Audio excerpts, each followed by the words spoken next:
My name is Richard Trenton Chase. I am also known as the Vampire of Sacramento. And this video is a momentum of my life, and also an explanation of why I did the things that I did.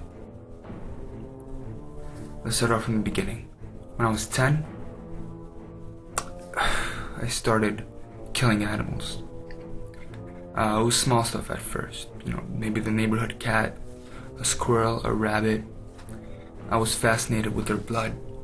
I was curious about, how the blood looked like, how it looked like when it was pouring out of the veins, how it felt on my skin, how it tasted on my tongue. When I was 17, I got heavily into drugs. And I think mostly I did the drugs so I can escape my own mind, my own thoughts. They were too wicked, I guess, for me to comprehend. So I would have to just take the drugs to maybe ease the pain of that just a little bit. Although I'm pretty sure as I got older, the government became interested in me because they were stealing parts of me. They stole my pulmonary artery, which I went to the hospital to get, but those little pieces of, not even gonna say, they said that my pulmonary artery was there, but it obviously, it was not. So that was just a lie. That, I guess, is one of the reasons why I did what I did. They have also been stealing away bits of my heart. It's getting smaller and smaller, and I had no choice but to drink the blood of my victims. What did you expect me to do, die? No? Chill.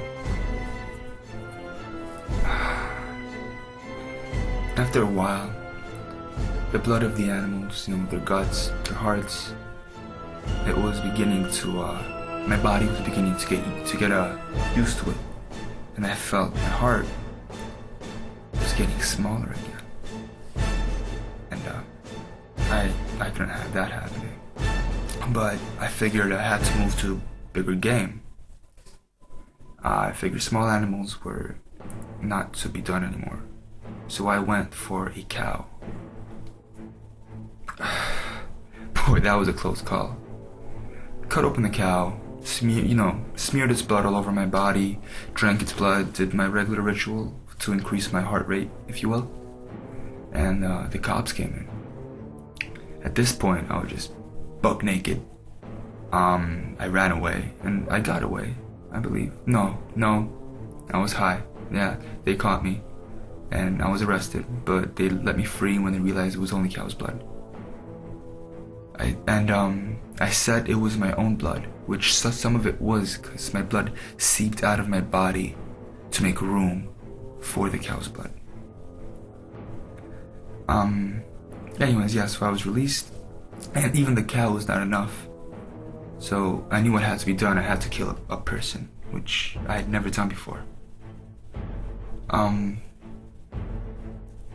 I figured if I was to actually take a person's life and drink their blood, I would have to practice just taking their life first. So that's what I did. My first kill, he was an engineer, I believe, a father of two. He was bringing groceries into his house. He stopped my car just outside his house. And slowly, I took out my gun, aimed it at the back of his head. And that one moment of silence that was present just before I pulled the trigger, that waiting to hear the sound of my bullet, waiting to literally hear the life shoot out of him. That was adrenaline inducing, mind numbing ecstasy. The only thing better than that moment